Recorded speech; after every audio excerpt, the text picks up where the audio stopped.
para estar nuevamente aquí reunidos con el fin de estudiar su palabra. Hoy vamos a terminar de hacer el estudio del libro del Apocalipsis en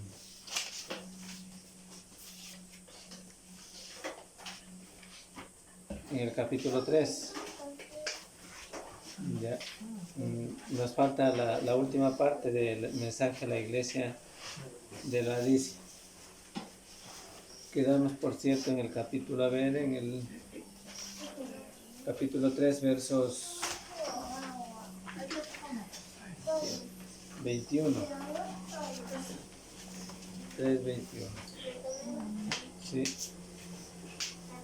Bueno, ahí dice, voy a leer el versos 21, ¿ya? También los niños van a poner atención, o sea, Aileen, Carlita y Sebastián, silencio, ¿no? Ya. 3:21 decía, al que venciere le daré que se siente conmigo en mi trono, así como yo he vencido y me he sentado con mi Padre en su trono. Y el verso 22 termina, el que tiene oído para oír, el que tiene oído, oiga lo que el Espíritu dice a las iglesias. Versos 21, 22. Bueno, quedamos en la parte donde decía el versos 21. Al que venciere, o sea, definitivamente debemos entender que el mensaje se dirige a los vencedores, a los cristianos vencedores. Todas las promesas de Cristo son para los vencedores. Ya, le daré de mi trono, que se siente conmigo en mi trono. Dios armoniza, o entroniza, mejor dicho, aquí, al vencedor. Los cristianos fieles reinan con Cristo ahora en su reino, por medio de enseñar y practicar las leyes por las cuales han de ser gobernados los hombres espiritualmente. Y eso también ya dijimos. Solamente así puede Cristo reinar sobre los hombres. Como son los cristianos, agentes también por los cuales los hombres se salvan. O sea, los cristianos son agentes de llevar el evangelio a otras personas para ser salvos, para que ingresen al reino de Cristo. Y también decía las frases finales del verso 21, y me he sentado con mi Padre en su trono. Es decir, el trono de Dios es de Cristo, porque Dios se lo dio. Se llama el trono de Cristo porque Cristo se sienta en él. Se llama el trono de David porque Cristo es descendiente de David. Ya. Eso leíamos en Lucas. Vamos a leer este texto también en Lucas, en el capítulo 1, 30-32.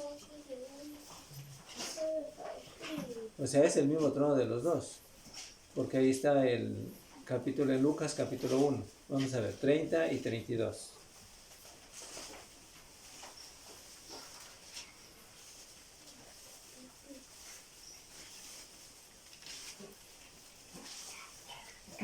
A ver, lee de aquí, por favor. Entonces el ángel le dijo, María, no temas porque has hallado gracia delante de Dios, y ahora concebirás en tu vientre y darás a luz un hijo y llamarás su nombre Jesús. Este será grande y será llamado Hijo de Altísimo, y el Señor Dios le dará el trono de David, su padre. Ya, el trono de David, su padre. Bueno, ahí ya vimos, ¿no es cierto? Por eso les decía, se llama el trono de David porque Cristo es descendiente de David. Ya. Como Cristo venció, también podemos vencer nosotros ahora. ¿Sí? El cristiano reina con Cristo. Eso lo dice claro también. Vamos a leer Romanos, capítulo 5, verso 17. Romanos 5, 17.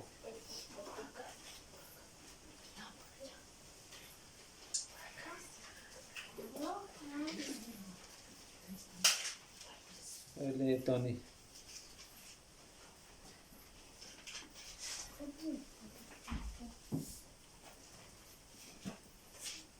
Romanos 5:17. 5:17. Pues si por la transgresión de uno solo reinó la muerte, mucho más reinarán en vida por uno solo, Jesucristo, los que reciben la abundancia de la gracia y el don de la justicia.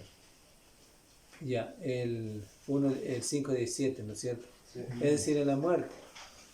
También dice, o sea, reina para siempre. También nos habla la palabra de Dios que reinamos con Cristo. El cristiano reina con Cristo. Ya. Ahora, ¿no? Porque la iglesia es el reino de Cristo. Definitivamente. Ya el capítulo 3, versos 22, cuando decía el que tiene oído, oiga lo que el Espíritu dice a las iglesias. Es decir, se dirige a todos. Por séptima vez, de las 6 veces anteriores que se mencionan al final de cada lección del mensaje a las 7 iglesias, se menciona también esta séptima, 6 antes y ahora séptima. El que tiene oído, oiga lo que el Espíritu Santo dice a las iglesias. Es decir, la séptima vez que se declara, oigan pues todas las iglesias de Cristo. ¿Ya? Distributivamente, o sea, a cada una. No hay otra manera de oír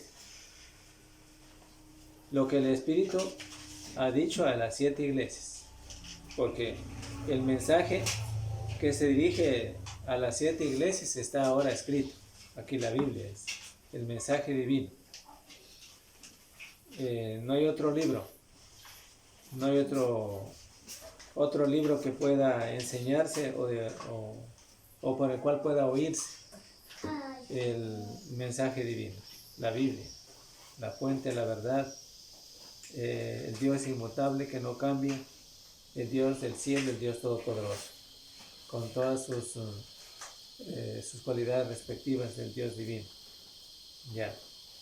Ahora finalmente vamos a ver entonces algo que tienen ustedes en la hojita que seguramente ustedes trajeron. Las 7 iglesias de Asia del siglo I. Ustedes han de ver que al recorrer las páginas del libro de Apocalipsis en el capítulo 1, capítulo 2. Capítulo 2 encontramos en el capítulo 2 el mensaje a la iglesia en Éfeso. Ya. Ahí encontramos los elogios, las denuncias, las correcciones y las promesas, respectivamente. O sea, ¿cómo les diría? Dios es el que al mismo tiempo declara a las iglesias de Cristo en ese sentido, elogiar a la iglesia en Éfeso, por ejemplo. Por ejemplo, ahí en el libro de Apocalipsis capítulo 2, nos damos cuenta en la primera parte que Éfeso se elogiaba por parte de Dios el trabajo, las obras, la paciencia, el sufrimiento, el probar a los falsos maestros y no desfallecieron, aborrecer a los hechos de los nicolaitas. ¿Ya? Esa parte es importante para nosotros en el día de hoy. Es importante que nosotros entendiéramos bien esa parte. Porque dentro de lo que se hablaba de los nicolaitas, la doctrina de los nicolaitas, ustedes han de ver que en estos versículos que leímos, vemos las malas obras también que Balaam enseñaba a Balac, ¿ya? Con el fin de maldecir al pueblo de Israel, ¿sí? O de hacer pecar, en otras palabras, a los israelitas. La tradición, bueno, según se enseña, es que como primer punto se refería exclusivamente a esa enseñanza de lo que se llama de la doctrina de los nicolaitas, a comer lo sacrificado a los ídolos. Ya. Y otra, la segunda parte, comprometerse en actos que son sexualmente inmorales. Porque ahí está en el libro de, a ver si podemos leer en el libro de Números, en el capítulo 22, 24, veamos qué dice ahí. Números 22 y 24.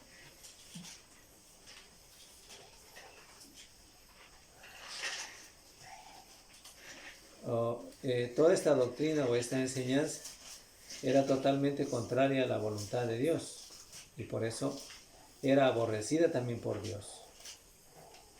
Números capítulo 22, 24. versículo 24. Sí. Capítulo 24. Capítulo 22. 22.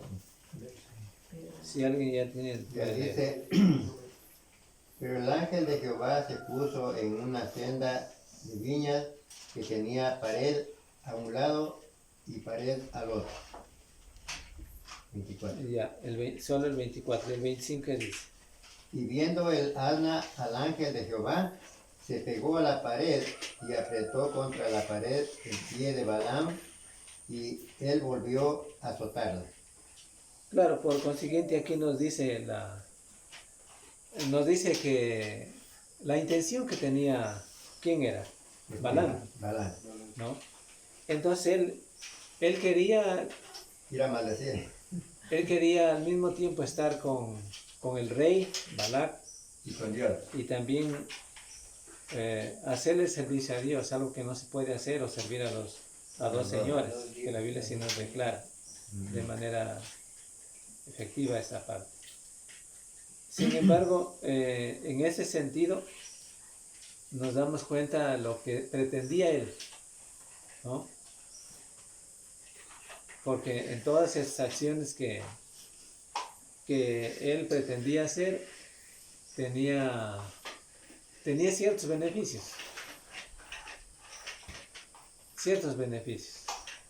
Ya. Bueno, la historia nos cuenta mucho más de lo que podemos decir ahora verbalmente. Pero nosotros podemos leer, en casa también podemos leer todo el capítulo 22. Todo el capítulo 22, ahí habla de Balac, manda a llamar a Balaam. Balaam, recuerden, Balaam era el siervo de Dios y Balac era el rey. ¿Ya? Sin embargo, como le digo, quería servir a los dos al mismo tiempo. Algo que no se puede. Para los cristianos debe estar entendido de esa manera. Porque no se puede servir a dos amos. No se puede servir al mundo y a Dios. Eso es lo que se está declarando también acá en el mensaje a la iglesia en Éfeso. No se puede servir al mundo y a Dios al mismo tiempo. Sin embargo, la denuncia que se encuentra y que encontramos nosotros de parte de Dios a la iglesia en Éfeso era que había dejado su primer amor. ¿Ya? Y se le volvía a retomar el camino, se le volvía a pedir que retome el camino, o sea, que haga correcciones. ¿Qué es lo que tenía que hacer?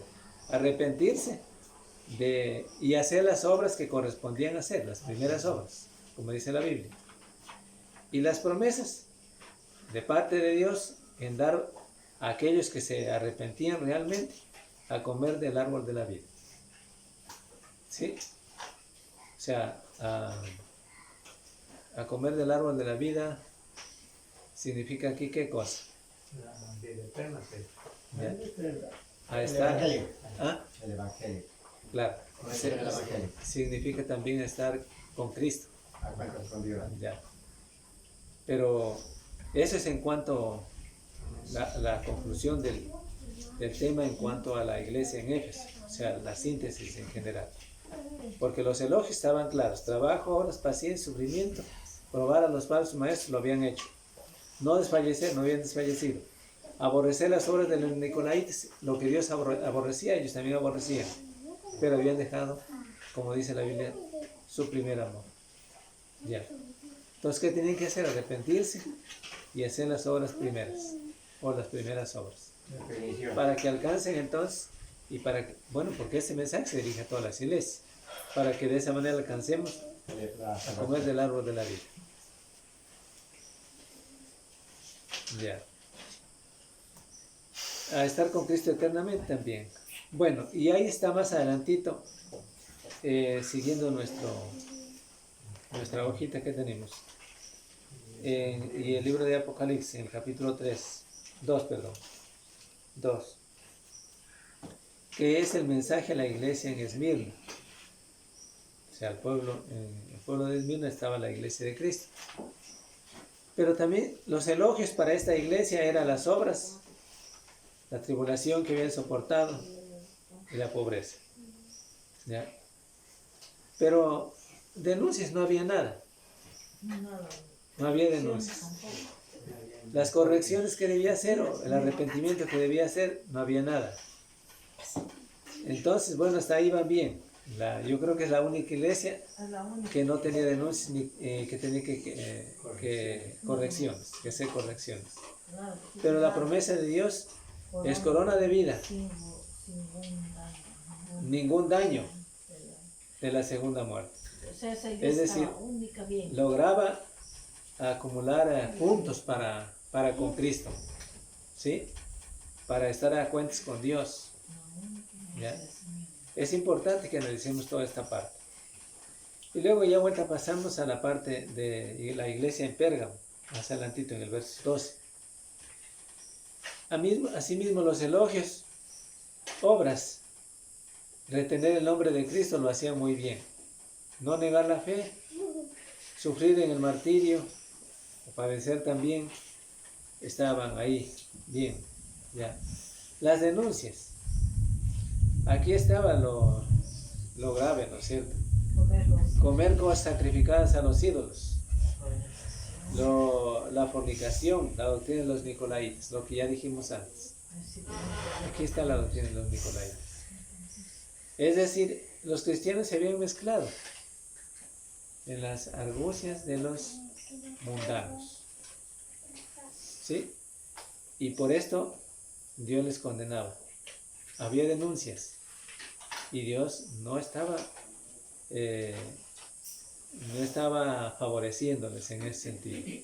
Tenían que arrepentirse, claro que tenían que arrepentirse, pero les dijo definitivamente que la promesa, ¿qué era?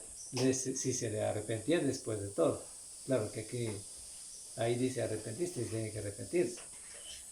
No solamente tienen que arrepentirse, tiene que ser un cambio total. Para obtener las promesas, el maná, la piedrecita blanca, que dice en el mismo texto del llamado que se les hace. Entonces, bueno, luego la iglesia en Tiatira, más adelantito, ya pasando a lo que es el verso 18. ¿Ya? Los elogios de parte de Dios eran las obras postreras más que las primeras. Amor, servicio, paciencia, era, voy a decir, excelente, muy bien. Pero también habían denuncias. La fornicación, comer cosas ofrecidas a los ídolos, era lo que estaban participando. Y por eso estaban denunciadas. O sea, se denunciaba a la iglesia. De que tenían que arrepentirse, claro que tenían que arrepentirse. Tenían que ser correcciones. Las correcciones eran arrepentirse. Para que puedan tener las promesas. Potestad, estrella de la mañana. Para obtener el premio eterno, entonces. Para poder estar con Cristo. Para poder mantener nuestra relación con Cristo. Ya. Definitivamente, si se quiere, algo dijimos antes también cuando estudiamos este tema. El buen atleta lucha por conseguir el premio. En todo se abstiene. ¿Ya? Y se abstiene de todo lo que le hace daño. Pero lucha con propósito, con dignidad, con eficiencia, Propósito de ganar. con lealtad, con justicia, con dedicación, con firmeza. Lucha para alcanzar el premio que se le otorgaría únicamente al que ganaría, ¿no es cierto? Al ganador. Entonces, dentro de las iglesias de Cristo es semejante. Todas las iglesias de Cristo debemos saber, iglesias de Cristo locales, debemos saber en qué grupo estamos. Ya, las promesas era la potestad estrella de la mañana, ahí dice el texto, ¿no? También dice en el libro de Apocalipsis. Entonces, pero tenía que arrepentirse, sí tenía de que arrepentirse, especialmente de lo que era denunciado. Las denuncias eran tan ciertas, no eran calumnias, eran denuncias ciertas. Las calumnias pues se condenan también en la Biblia, pero aquí no eran calumnias, aquí eran tan ciertas las cosas que se decían y que se veían y que les llamaba a Cristo a que se arrepintiesen para entonces estar y alcanzar la promesa de vida eterna. ¿Sí? Ahora, la iglesia en Sardis, más adelantito, ya en el capítulo 3, ustedes pueden ver ahí unos pocos santos nada más. Pero ¿de qué se trata los pocos santos nada más? ¿Ya? Pocos. Eran pocos, pero los que sostenían o estaban Pocos estaban de la bien. verdad. Ya. Las denuncias, nada perfecto. Vivían en nombre solamente. Tibios. Muerta espiritualmente. Y tenía que ser correcciones, claro que sí. Ser vigilantes, confirmar obras, acordarse, guardado y arrepentirse, por cierto. Ya. Ya. Para alcanzar lo que dice el texto mismo, les dice vestiduras blancas. ¿Qué más dice? No borrado. No borracho. No borrado. A ver, no borrado, dice. No borrado su nombre. No borrado. ¿Sí? Sí, para no borrar su nombre. Las promesas de Dios siempre fueron, en todos los aspectos que nosotros nos damos cuenta aquí hasta la iglesia en Sardis, promesas de Dios siempre tenían miras a que todos los cristianos de todas las iglesias de Cristo logren un propósito, estar con Cristo eternamente en el cielo. Ya. Es decir, obtener el premio eterno, como nos víamos y refleja precisamente en el atleta. ¿Ya? Pero bueno, el que corre legítimamente se ganaba el premio y alcanzaba el premio. Aquí también el que corre legítimamente, ¿ya? Hablando en el sentido espiritual, el que corre legítimamente también obtiene el premio. ¿Ya? Por eso es que todos los vencedores, las promesas de Dios son para todos los vencedores, no para los cobardes. ¿Les entiéndese claro? Para todos los vencedores. ¿Sí? Y Apocalipsis en el 21.8 lo dice claro, ya lo vamos a leer al texto. Y luego dice la iglesia en Filadelfia. Los elogios, guardaba la palabra de Cristo. ¿Ah? No había, ¿qué más decía ahí? No negaba su nombre, no negaba su nombre, el nombre de Cristo. Sí guardaba, no había duda. Pero había denuncias, no tenía denuncias. Correcciones. A ver, Solamente una es. ¿qué más?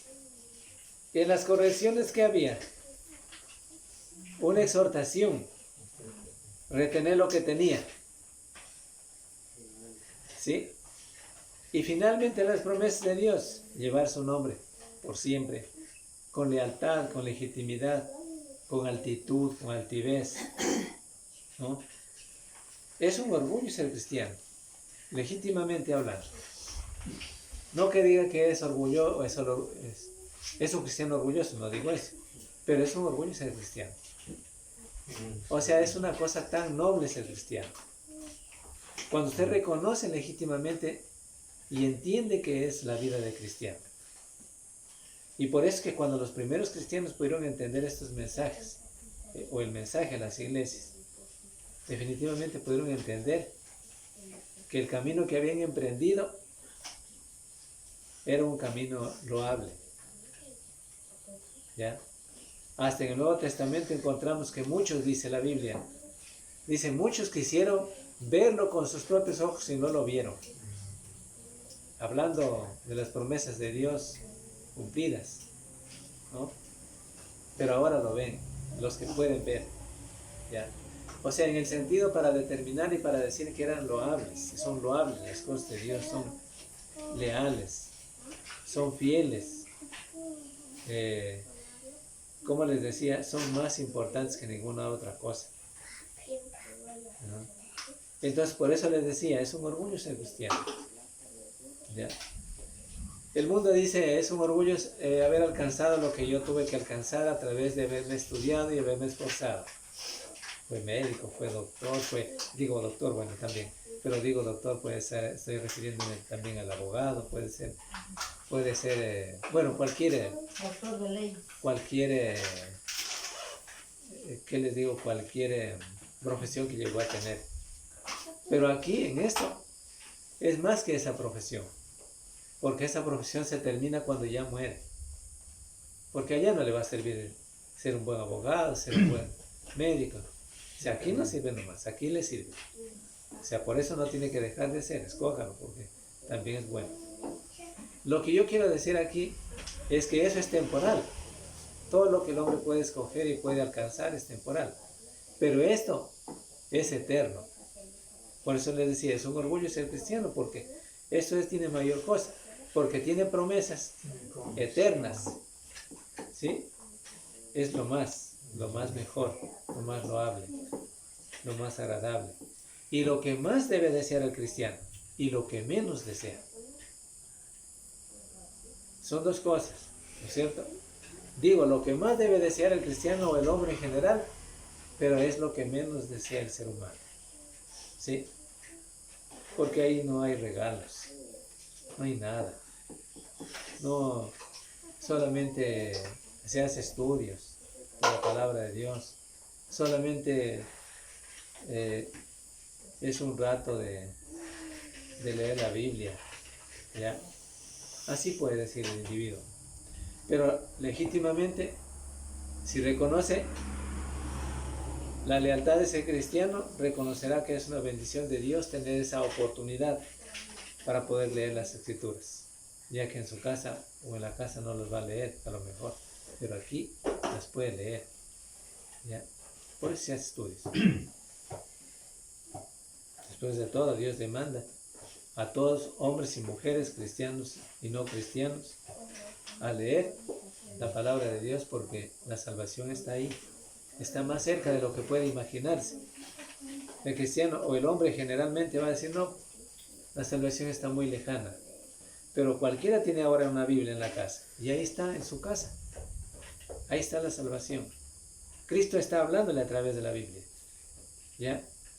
Y la salvación es la que está mencionando el Señor. Entonces ahí está Cristo, ¿sí? Para ayudarle, para fortalecerle, para animarle, para darle ánimo en todo momento, ¿ya? Con el fin de que seamos salvos, porque Dios quiere que todos seamos salvos. Ese es el gran deseo de Dios. Y finalmente la iglesia lo dice. ¿Qué tenía esta de elogios? No tenía nada. No se elogia nada. Era una iglesia que tenía correcciones. Sí. Que mejor que fuera tibia, que mejor fuera bien fría o caliente. Porque la tibieza no servía para nada. ¿Sí? Y hemos ejemplarizado esto. Si ustedes ponen, y es un ejemplo importante, porque usted pone una olla y pone a tibiar agua, y ahí está tibia el agua, pero no le sirve para ni uno ni otra cosa. ¿Por qué? Porque lo tibio, el agua tibia no le sirve para cocinar, ¿cierto? O sea, en ese sentido no se cocina. Ya. Si usted quiere ahí, yo qué sé, cocinar un huevo, no puede cocinar, porque con la tibieza no sirve. Entonces tiene que haber ebullición, tiene que hervir el agua, ¿no es cierto? Entonces, no eran ni tibios, o digamos, no eran ni fríos ni calientes. ¿Sí? ¿Así era o no era así? Eran tibios. Algo que pusimos el ejemplo y que no servía el agua. Pero les dijo el Señor, es mejor que fueran lo uno o lo otro. Pero eran un tanto celosos. ¿Sí eran celosos o no eran? Sí, era así. Ya. Pero que tenía que arrepentirse de esta tibieza para llegar a sentarse en el trono de Cristo, con Cristo. ¿Sí? Los celos a la manera como pueda ser o como pueda pensar no sirven si no es realmente con un carácter de servicio a Cristo, conforme a la voluntad de Dios. Y la promesa de Dios está latente, ofreciéndonos Dios en cada momento, que llamándonos para que seamos salvos. Ese llamado de Dios. Todavía había tiempo para que se arrepintiera esta iglesia, para que tuviera elogios del Señor, para que venciera y realmente alcance la promesa eterna. ¿Ya? Entonces, hasta ahí hemos visto esta parte. Ahora yo pregunto, ya, una pregunta interesante. ¿A cuál de estas 7 iglesias se asemeja? Si hablamos en particular a usted. ¿A cuál de estas 7 iglesias conjetura usted que está la iglesia de Cristo en lo malo? Es importante. ¿Sí? Ahí vimos, ¿no es cierto? La iglesia en Éfeso, la iglesia en Esmirna, la iglesia en Pérgamo, en Tiatira, en Sardis, la iglesia en Filadelfia y en Laodicea. ¿A cuáles? De hecho que la iglesia en Esmirna estaba bien. ¿Sí? No había denuncias, no había nada que corregir. Tenía que proseguir de esa manera para alcanzar la promesa eterna. Porque hay promesas de Dios. ¿Ya? Pero la pregunta sigue siendo, ¿en dónde nos ubicamos nosotros?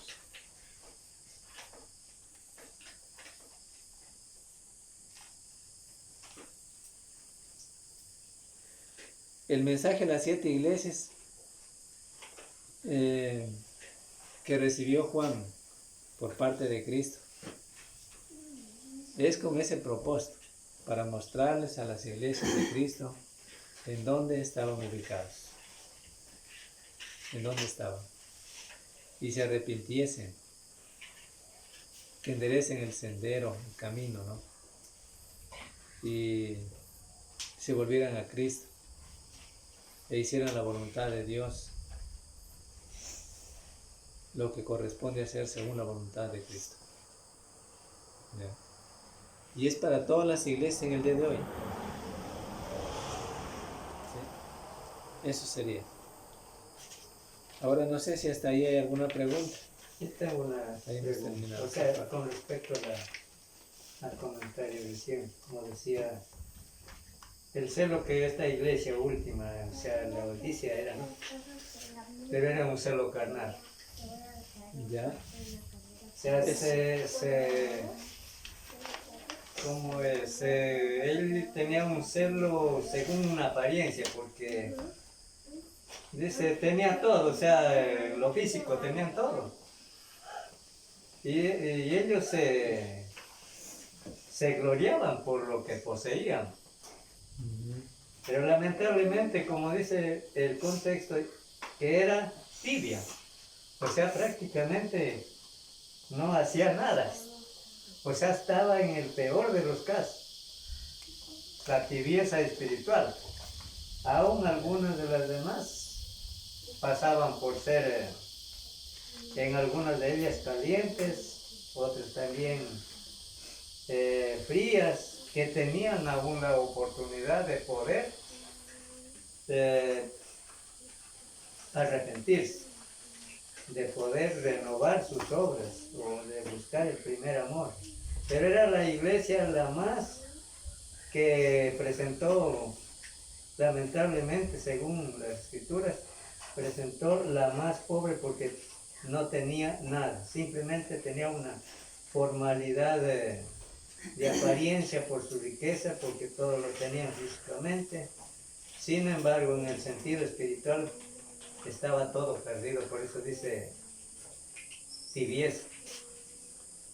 Claro, o sea, lo que dice ahí, celosa no era un celo según Era Dios. un celo carnal. Era un celo carnal. Un celo La tibieza, lo que puede indicarse, la indiferencia y de ser sorda o sordo en definitiva, no, con una convicción general de la verdad, o sea, no, digamos con una convicción general de la verdad e importancia del cristianismo, pero sin ningún celo del entusiasmo que estaba definitivamente entregado a Cristo. ¿Sí? Ese era un problema. Los judíos tenían celo sin inteligencia. Léase en Romanos, por ejemplo, Romanos capítulo 10, versos 2. No eran nada inteligentes. Entonces, así es lo que estaba pasando en la iglesia en Laodicea. ¿Ya? Esa condición no era nada aceptable por Dios, y por lo cual también tenían que arrepentirse. A ver, si encontraron Romanos 10, 2. Dice Romanos 10:12, porque no hay diferencia entre judío y griego, pues el mismo que es Señor de todos, es rico para con todos los que le invocan. Es 2. ¿2? 10, 2. Porque yo les doy testimonio de que tienen celo de Dios, pero no conforme a ciencia. Ya, gracias, hermano. Celo. Ya, como ustedes pueden ver, ese era el celo. Ese era el celo que había en la iglesia. ¿En qué iglesia era? Laodicea. Laodicea, la única. Ya, era un celo Carnal. no conforme a ciencia, o sea, no celo Conocimiento. de Dios que se requería definitiva, no con conocimiento, no con ciencia. Ya, en otras palabras, no con inteligencia, en otras palabras. Como bien lo declara aquí, él dice, pero yo les doy testimonio de que sí tienen celo, dice Pablo. Celo, tienen celo de Dios, pero no conforme a ciencia. Y ahí está el problema, ¿no es cierto? Porque ignorando, ahí más dice el verso 3, porque ignorando la justicia de Dios y procurando establecer la suya propia, o sea, la justicia propia de ellos, del hombre, Ese era el celo. no se han sujetado a la justicia de Dios. Hacían su propia Y ese era el justicia. problema. Querían sujetarse a la propia justicia de ellos. ¿Ya? Querían ser así, o querían servirle así a Dios como vivían, pero era conforme a la voluntad de ellos, no la conforme a la voluntad de Dios. Entonces esa condición no era nada de cristianos inteligentes. Tenían celo sin inteligencia, diríamos, como dice aquí el texto. Ambos son condenados y perdidos, en este caso, según lo que describe Romanos 10:2.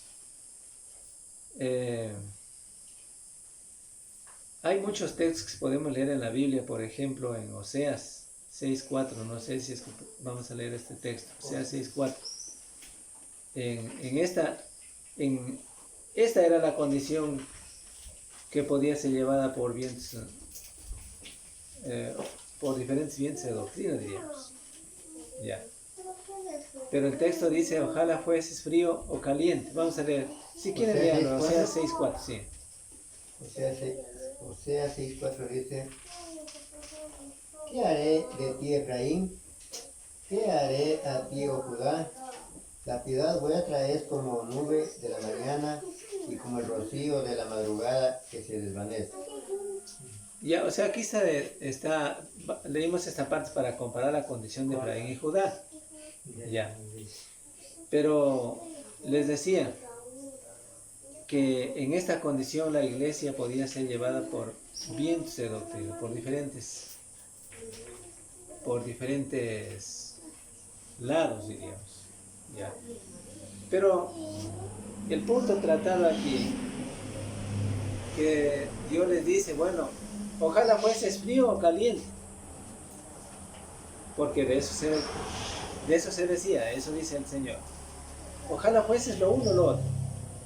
Porque la persona más difícil de alcanzar, o sea, la persona más difícil de alcanzar es la indiferencia o ¿qué diríamos? La despreocupación. O sea, esta admonición que hace, mejor dicho, aquí el Señor, ¿no? Cuando se escribe el mensaje de Juan a la iglesia en Laodicea, tiene que ver mucho con esto. Es semejante a la anterior. ¿Ya? O sea, la condición, ¿qué más podemos decir?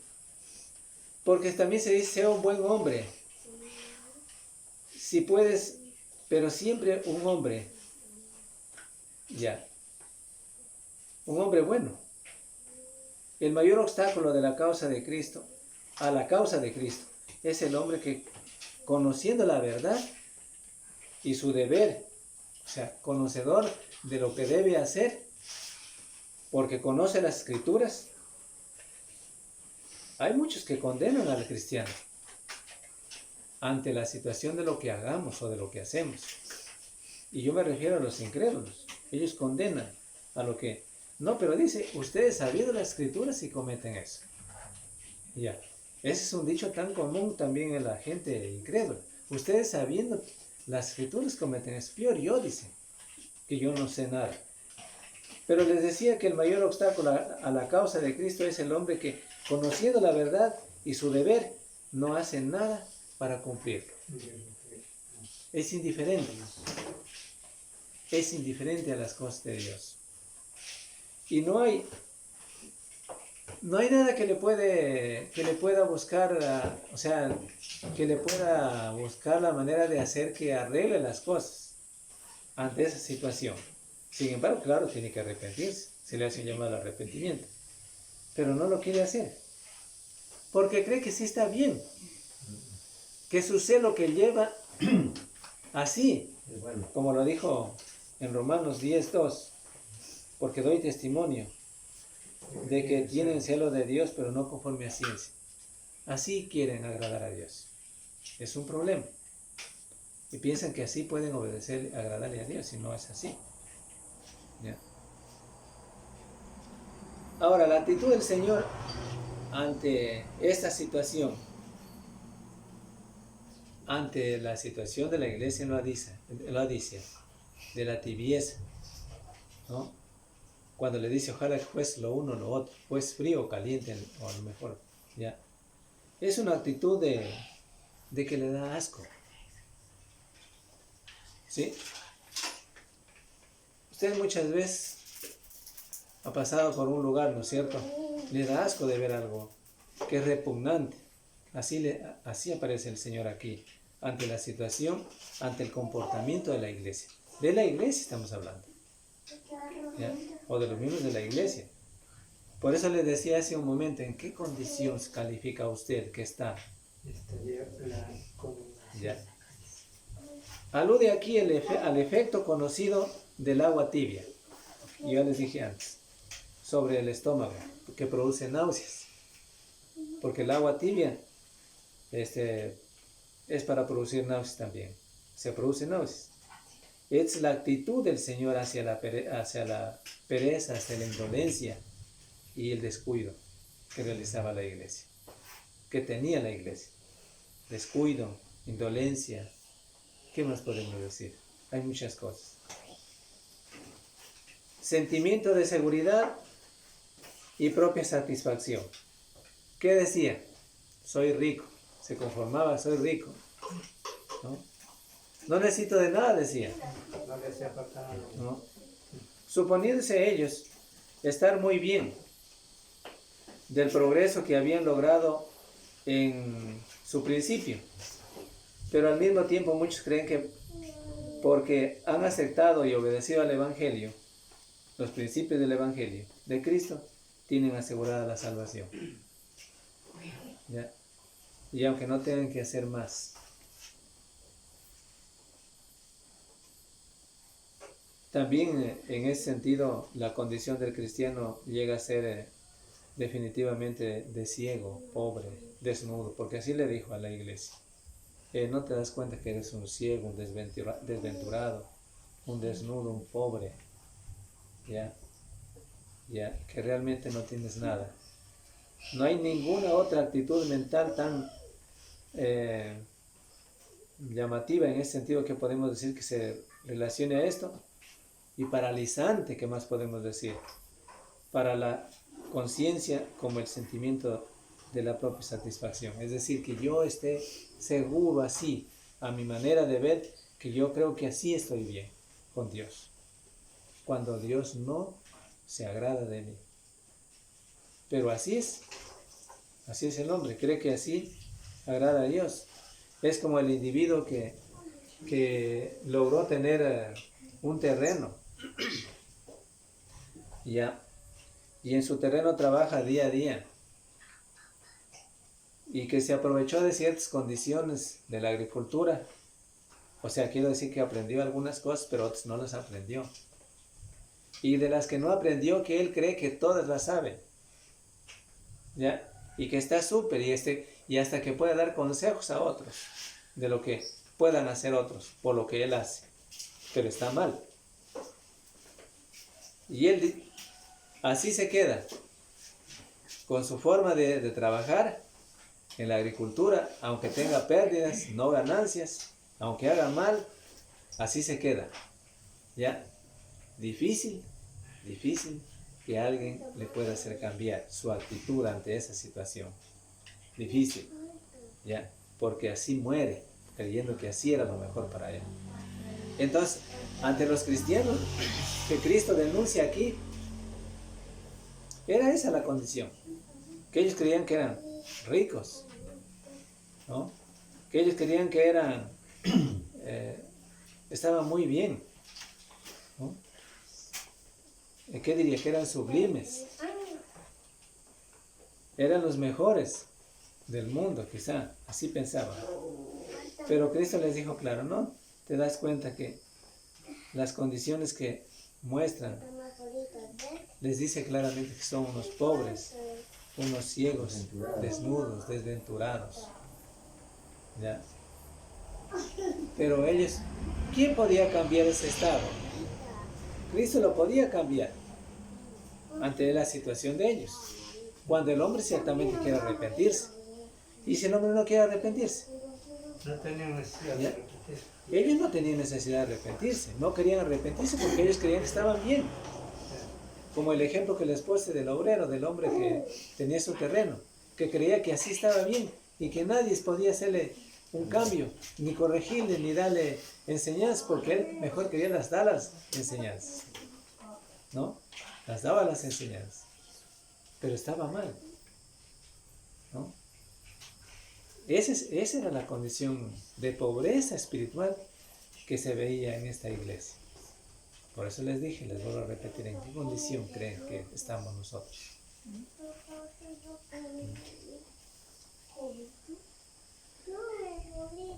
El consejo divino, porque ahí hay un consejo divino también. ¿Cuál fue el consejo divino? ¿Cuál llegó a ser el consejo divino? Buscar las verdaderas riquezas. ¿Sí? Mire, es el consejo de Dios. Pero ¿quién podía entender que buscar las verdaderas riquezas estaban en Cristo? Ante la condición de la tibieza que se mantenía en estos miembros. Le dijo el Señor, te aconsejo que de mí compres oro refinado en fuego para que seas rico.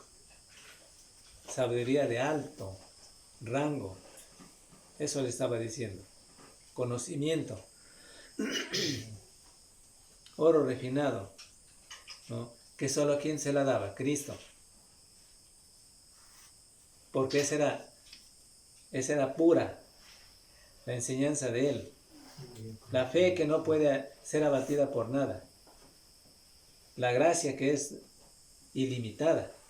A quien quiere no le pone límites el Señor para decirle, bueno, te voy a dar hasta ahí nomás, de ahí ya no haces más, ¿no? Ilimitada.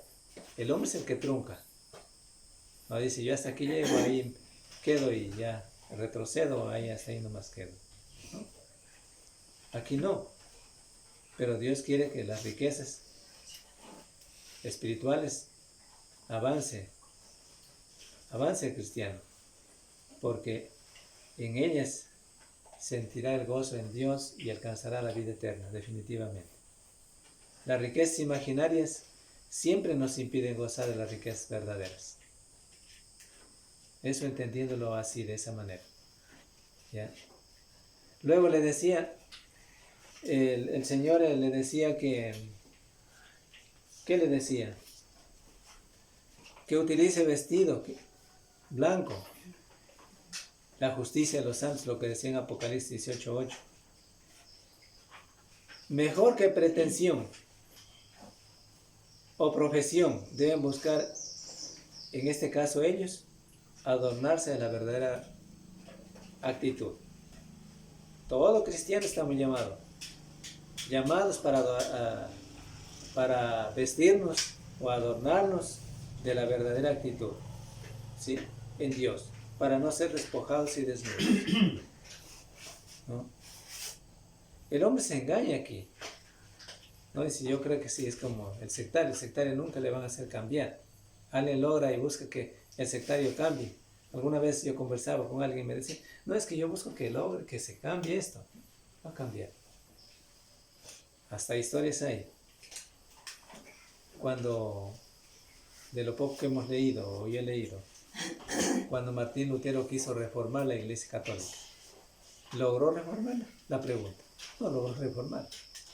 Al contrario, esa fue la proliferación de nuevas doctrinas falsas, erróneas. Y no se logra, ¿no? Es el problema, ¿no? Pero ¿qué dice el Señor? También le dice, unge tus ojos, ve las cosas desde la perspectiva correcta, absolutamente esencial, espiritual, necesaria para la edificación del alma. Porque de eso se trata. ¿Qué viene usted a edificar? ¿Quiere alcanzar terminando este año que viene, ya bueno, iniciamos el año y termina el otro año, quiere alcanzar con este tema de estudio usted un doctorado? No va a obtener un doctorado en esta vida terrenal. Pero más que eso es la vida eterna. Usted piénselo bien. Está preparándose para alcanzar la vida eterna. No quiere y no queremos, ni Dios quiere que nadie se quede atrás y que todos lleguemos a la meta a la que nos hemos propuesto, a estar con Cristo eternamente. Póngase a pensar, si quiere meditar, hay mucho que meditar. Medite en el cielo. Medite en la lucha continua contra Satanás, contra el imperio del diablo, ¿ya? Para vencerlo, preparándose con Cristo, porque con Cristo sí podemos. Solito no puede, ¿ya? Y para estar en el cielo eternamente, mediten esas cosas. No mediten cosas mundanas, porque eso no traen nada. A veces nos afectan la mente, corazón, la vida psicológica. Son ambientes difíciles de llevar. Sin embargo, Cristo nos dice, unge tus ojos, ve las cosas desde el punto de vista con los ojos espirituales, para tener la edificación en Cristo. Un hombre cegado hasta el extremo de no ver las propias necesidades, mis propias necesidades en el asunto espiritual, de seguro no buscará su propio mejoramiento. Es imposible. Es imposible. Y no es que Dios no le dio inteligencia. Dios a todos dotó de inteligencia. Yo al menos pienso de que todos los seres somos inteligentes. Y unos más que otros. ¿Ya? También considero que las mujeres son muy inteligentes. Sí, claro que sí. ¿Ya? Pero aquí utilicemos la inteligencia para las cosas de Dios, para alcanzar el premio que está reservado para nosotros, la vida eterna. Dios reprende a los que ama. Eso decía el texto, ¿no es cierto? Y le dijo, arrepiente y sé celoso. Solamente esto podría corregir la ineptitud, la deficiencia, la forma de la tibieza de su actitud de indiferencia. Solo eso podía corregir. De otra manera no podía corregir. El arrepentimiento y ser celoso de las cosas de Dios. ¿Sí? ¿Cómo se muestra esto? Porque también debemos entender, nosotros muchas veces hablamos de celo. No, a veces decimos en los niños, y este niño es celoso de su juguete, ese no quiere que le toque a nadie. Ya. O sea, es suyo. Ya. Hablando espiritualmente, ser celoso de las cosas de Dios. Entender que las cosas de Dios son sagradas, ¿no? Nadie puede hablar mal de la doctrina de Cristo. Usted sale en defensa porque usted es el protector de la palabra divina. Usted dice que la Biblia nos dice que somos columna y baluarte de la verdad. ¿Sí? Defensores de la verdad. ¿Sí? No tenemos un título, pero llegamos a ser como abogados, en otras palabras. ¿Sí? Defensores de la verdad. Entonces, ese es el propósito de Dios. La prontitud divina era que, bueno, a esta iglesia Cristo le dijo, bueno, si no lo haces esto, pues si no haces esto de arrepentirte, yo vendré pronto. Acuérdense que aquí yo llamo a la puerta, llamo pronto, llamo yo a la puerta. El llamamiento es divino. No es el cristiano también debe reconocer que el llamamiento es divino, no es cualquier cosa, tiene su origen. Tiene su raíz, desde dónde viene el mensaje. Los primeros cristianos, por ejemplo, ellos sabían que venía el mensaje de Dios. No era auténticamente de Juan, de las palabras que nacieron de Juan. Era el mensaje que recibió Juan, el mensaje divino. ¿Ya? Y por eso ellos entendieron que el mensaje era divino. Venía de origen divino, de Dios. ¿Ya? Entonces, eso también el cristiano debe entender, todos debemos entender, porque no es cualquier mensaje, pues. No es cualquier palabra. El llamado es de Dios, ¿no? La prontitud divina a que, habiendo el llamamiento de que pronto hagan lo que sabían hacer, conforme se convirtieron al Evangelio, llamamiento divino, Dios está listo para bendecirnos, ¿no? Siempre, cuando nosotros en turno estamos listos para ser bendecidos de acuerdo a su voluntad.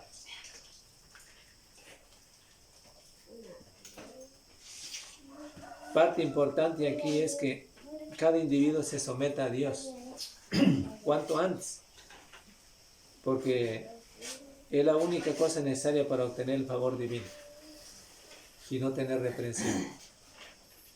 Es hacer la voluntad de Dios, arrepentirse. Es como un hijo que reconoce, al fin y al cabo reconoce su mal que hizo, ¿ya? Y que entonces él dice, bueno, yo pues no es un hijo es un hijo que desobedeció, pero no es un hijo terco, es un hijo que desobedeció y no dice, sí, reconoce, razona, no dice, ciertamente es la causa que me está pasando, es por eso que estoy mal, pero voy a pedir perdón, ¿sí? Recuerden el ejemplo del hijo pródigo. Ejemplos tenemos en la Biblia, no es que nos podemos inventar nosotros. Hijo pródigo, aunque primero fue una característica de necedad, de terquedad, se fue, pero después él, viendo la condición que estaba, ¿no? Pues se arrepintió, pues. Pensó, razonó, reaccionó, meditó en la casa de su padre y no dijo, no, yo me iré, volveré a la casa de mi padre. Y le diría a mi padre, he pecado contra ti y contra Dios. No soy digno de ser tratado como tu hijo. Tenme así como uno de tus trabajadores, pero yo iré allá. Regresó. Y el Padre estaba a los brazos abiertos para recibirle. Cristo está a los brazos abiertos para recibirlo a cualquiera que se arrepienta. Regresó humillado. ¿Sí? Esa es la verdadera riqueza espiritual que el individuo logra tener en Cristo. Porque, como dice, pobres, dice el libro de Mateo, en las bienaventuranzas, pobres de espíritu, ¿ya? Es aquel que reconoce su pecado, reconoce su condición de infractor ante Dios y que ahora llega a Dios, vuelve a Dios, ¿no? Ese es el caso. Entonces esa era la condición de la iglesia. Eso es lo que puedo explicar brevemente, lo que dice en cuanto a la iglesia ¿Cuál iglesia era ya? Háganme el acuerdo. ¿Ah? Laodicia, ¿no es cierto? La iglesia de Laodicia. Así es. Entonces, hasta ahí. No sé si es que no hay algo más, entonces ya terminamos. Hasta ahí.